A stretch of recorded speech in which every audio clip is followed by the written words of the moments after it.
Bonjour, bienvenue dans ce nouveau numéro de Explique-moi l'économie. Aujourd'hui, nous allons commencer un nouveau thème consacré à l'histoire de la pensée économique. Précisément, nous allons parler d'Aristote, de Thomas d'Aquin, de Bernard Mandeville et de John Locke. Toutes les sociétés, même les plus primitives, produisent, distribuent et consomment des richesses. Ainsi, on est tenté de rechercher l'origine de l'analyse économique dans des temps très anciens. Pourtant, toutes les sociétés n'isolent pas, dans l'ensemble des activités sociales, une sphère particulière d'activité que l'on qualifierait d'économique. En fait, jusqu'à une période récente, jusqu'au XVIIIe siècle environ, les activités économiques étaient analysées sans les distinguer de leur dimension sociale, religieuse, morale ou politique. Nous verrons ceci, dans un premier temps, avec l'exemple d'Aristote et de Thomas d'Aquin, puis nous verrons, avec l'exemple de Bernard Mandeville et de John Locke, comment, petit à petit, l'analyse économique est devenue autonome des autres domaines.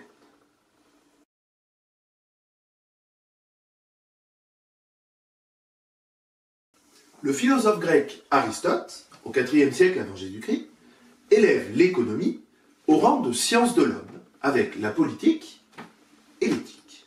Pour lui, la politique, comme l'économie, sont subordonnées à l'éthique. Pour Aristote, en effet, l'homme est un animal politique, et donc la cité, tout comme le village ou la famille, est un organisme naturel.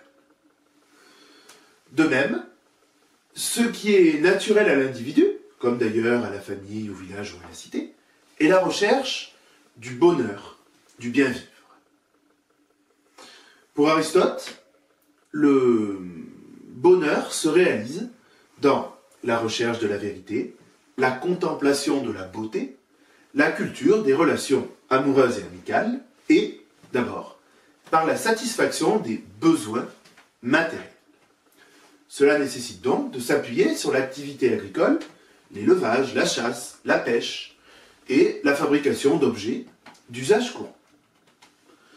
Dans ce domaine, comme partout ailleurs d'ailleurs, Aristote va insister sur les vertus de la modération. Pour lui, l'autosuffisance économique serait la situation idéale, mais cette situation idéal est inatteignable pour une raison simple, c'est que tout ce qui est nécessaire à la subsistance d'un homme ne peut pas être produit au même endroit par la même personne, voire la même famille. En effet, un homme ne peut pas tout produire à lui tout seul.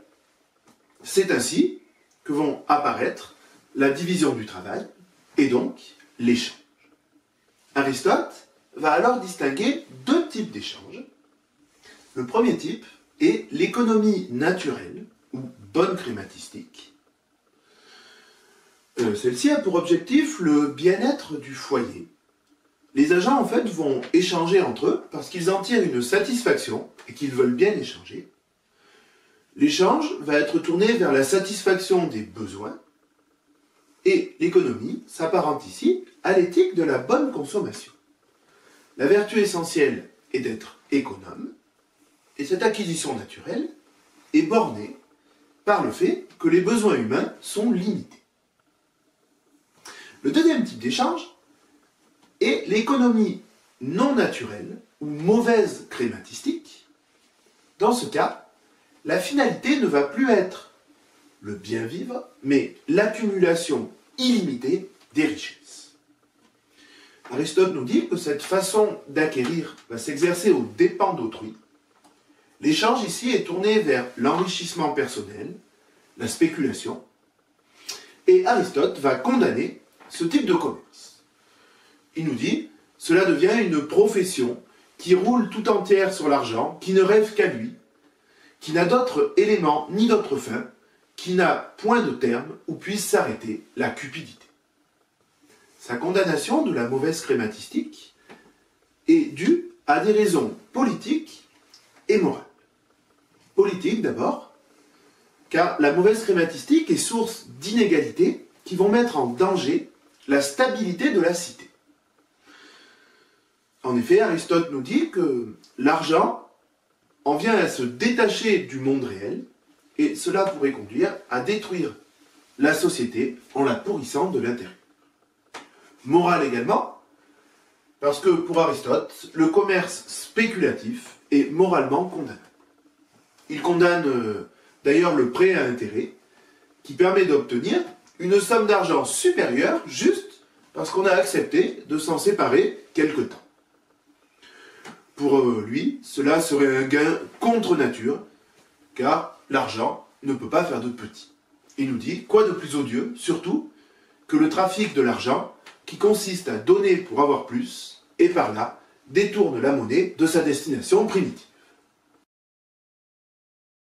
Le philosophe et théologien italien Thomas d'Aquin est le principal représentant de la pensée scolastique. Celle-ci est une philosophie enseignée au Moyen-Âge dans les universités européennes, qui a atteint son apogée au XIIIe siècle, justement, à la période où vivait l'auteur. Thomas d'Aquin reprend à Aristote l'idée que la communauté est naturelle à l'être humain, que l'homme est un animal politique, et il va également justifier le travail et la propriété privée. Concernant le travail, il se démarque d'Aristote, puisque pour Aristote, le travail, précisément le travail manuel, serait indigne du citoyen et doit être fait par les esclaves, alors que pour Thomas d'Aquin, en se basant sur l'Évangile, le travail serait une activité naturelle de l'homme libre. Thomas d'Aquin propose des développements sur l'usure. Cela correspond à l'époque au prêt à intérêt. Il explique que l'argent, en soi, n'a pas d'utilité, il est un moyen d'échange et de mesure de la valeur. Il est consommé dans le fait de l'utiliser, comme on consomme un verre de vin ou un verre d'eau quand on le boit. Alors, quand on boit un verre de vin, on ne peut pas réclamer un loyer pour cela. Eh bien, de la même manière, on ne doit pas faire payer pour l'utilisation de l'argent. Cela est illégitime. Pour Thomas d'Aquin, cela est faire payer pour quelque chose qui n'existe pas. Le prêt à intérêt n'est donc pas légitime pour l'auteur. Il admet cependant quelques exceptions. On peut également, selon lui, réclamer une partie du profit réalisé par l'emprunteur avec l'argent qu'on lui a prêté. Alors, ces exceptions vont ouvrir les portes à la justification de l'intérêt par la suite, mais ce qui nous intéresse ici, c'est que le propos de Thomas d'Aquin n'est pas du tout de constituer une théorie économique de l'intérêt. Son objectif est d'évaluer dans quelle mesure le prêt est compatible avec le précepte de charité, précisément de charité chrétienne, et donc le prêt est considéré comme relevant de la morale. Ainsi, là où l'on avait la morale, la religion, le politique, les économistes vont s'en séparer. Il va y avoir un découpage artificiel qui consiste à distinguer dans le fait social une dimension économique séparée des autres dimensions. Il va ainsi se développer une analyse économique autonome des autres domaines de connaissance. Cette émergence d'une pensée économique autonome va se produire à la fin du XVIIe et au début du XVIIIe siècle. L'économie va alors se séparer de ses dimensions morales ou politiques. Cela peut être illustré avec l'exemple de Mandeville et de John Locke. Bernard Mandeville permet d'illustrer la séparation entre l'économie et la morale. Mandeville était un médecin hollandais vivant à Londres. Il était connu pour avoir traduit en anglais des fables de Jean de La Fontaine. Et en 1714, il publie une fable, la fable des abeilles. Son but est alors de s'interroger sur le fonctionnement de la société à travers l'exemple d'une ruche.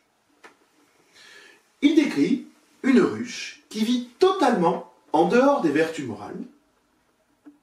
Pourtant, cette ruche va vivre dans la prospérité matérielle. Plus précisément, cette ruche avait une singularité. Toutes les actions de ses habitantes étaient conduites par l'égoïsme. Elle était caractérisée par le goût du luxe, la cupidité, l'avarice, la gourmandise. Les êtres les plus vicieux y vivaient. Par exemple, les avocats s'arrangeaient pour ne pas résoudre les affaires et augmenter les querelles, pour avoir plus de travail. Les médecins ne guérissaient pas entièrement les malades pour avoir des salles d'attente remplies. Les abeilles les plus riches exploitaient les plus pauvres pour nourrir leur convoitise et leur vanité. Elles consommaient beaucoup de produits et services de luxe, comme des mets, des meubles, des vêtements. Et cela permettait de donner du travail aux autres. Ainsi, la société vivait dans la prospérité. Mandeville nous dit, c'est ainsi que chaque partie était pleine de vices, le tout était cependant un paradis. Mandeville continue en expliquant qu'un jour, les abeilles de cette ruche ont décidé de devenir honnêtes. Il nous dit alors que la société a connu une ruine, puisque, comme il n'y avait plus de conflits, les tribunaux et les prisons fermèrent. Ainsi, les avocats, les huissiers, les juges se retrouvèrent sans travail. Comme les patients guérirent, beaucoup de médecins durent fermer. Dans les administrations et les entreprises, ce qui était fait auparavant par 3 ou 4 personnes n'était plus maintenant fait que par une seule personne. Et donc, le nombre de sans-emploi a beaucoup augmenté. De même, les abeilles décidèrent de ne plus dépenser inutilement, et donc la consommation, notamment celle du luxe et de l'ostentatoire, chuta. Or, cette économie permettait de nourrir le plus grand nombre d'abeilles. Beaucoup se retrouvèrent donc sans travail. La morale de cette fable est donc la suivante. L'égoïsme possède une fonction sociale qui lui permet de dépasser son caractère de vice individuel, puisque cet égoïsme permet d'assurer le bien-être matériel de la ruche. C'est d'ailleurs précisément la raison pour laquelle ces abeilles vivent en société. Mandeville nous dit « Les vices privés font le bénéfice public ». Alors, cette conclusion fit scandale à l'époque, et Mandeville fut même décrit comme Man Devil, le diable. Mais ce qui nous intéresse ici, c'est que 2 leçons sont à tirer pour l'histoire de la pensée économique. D'abord, l'auteur affirme l'existence d'une morale spécifique à l'économie, une morale qui est fondée sur la recherche de l'intérêt individuel. Ensuite, Mandeville affirme que la fin de toute société est la prospérité matérielle. Ainsi, l'économie va avoir pour tâche de mettre au jour les conditions de cette prospérité. Ces 2 notions vont être reprises par Adam Smith, qui va justement démontrer comment la recherche de l'intérêt individuel va conduire à l'enrichissement de la nation. La rupture entre l'économie et le politique est illustrée par le philosophe anglais John Locke. Celui-ci écrit le 2e traité du gouvernement civil, où il cherche à élaborer une théorie de la monarchie parlementaire. Il va s'interroger sur ce qui constitue une société politique. La conviction de Locke est qu'avant la constitution de la société, c'est-à-dire à l'état de nature, les individus jouissent de droits naturels. Et la société, au moment de sa création, doit respecter ces droits naturels. Locke met en avant 2 propriétés de cet état. À l'état naturel, il y a égalité de fait entre les hommes, et à l'état naturel, il y a un caractère légitime de la propriété individuelle, et celle-ci est fondée sur le travail. En effet, chaque homme est propriétaire de sa propre personne, Il est donc propriétaire du produit de son travail, et donc de la terre qu'il cultive pour satisfaire ses besoins. Ainsi, le droit de propriété individuelle est donc un droit naturel qui est antérieur à la société politique. La conséquence, pour John Locke, est que le politique n'a pas à se prononcer sur la notion de propriété. Ainsi, il y a coupure entre deux domaines. L'économique, d'abord, qui va devoir étudier la propriété liée à l'activité de production, et le politique, qui doit seulement veiller à ce que cette valeur, ce droit de propriété, soit respecté. De plus, l'analyse de Locke contient les racines du libéralisme, puisque comme le droit de propriété est un droit naturel, chaque individu doit être libre de pouvoir utiliser ses biens comme il le souhaite. En conclusion, au début du XVIIIe siècle, les conditions sont réunies pour qu'émerge une pensée économique autonome vis-à-vis de la morale et du politique. Les arguments qui fondent cette émancipation, que l'on a vu avec Mandeville et Locke, sont bien spécifiques puisqu'il s'agit de l'égoïsme, de la promotion du bien-être matériel et du respect de la propriété individuelle. De plus, chez Mandeville, il existe une condition implicite, celle de l'existence d'un mécanisme mystérieux qui, si on le laisse fonctionner, permet de rendre les intérêts privés individuels compatibles avec l'intérêt collectif. Il existerait ainsi un domaine des activités humaines, des activités économiques, qui est régi par un mécanisme naturel auquel on ne doit pas faire obstacle. Au XVIIIe siècle, l'objectif des premiers économistes va être de démontrer que le marché est précisément le lieu où opère ce mécanisme. Et donc, pour assurer la richesse des nations, il va falloir promouvoir la liberté des échanges sur le marché. C'est cet objectif qui va donner naissance à une pensée économique libérale. Nous la verrons dans un prochain numéro de Explique-moi l'économie.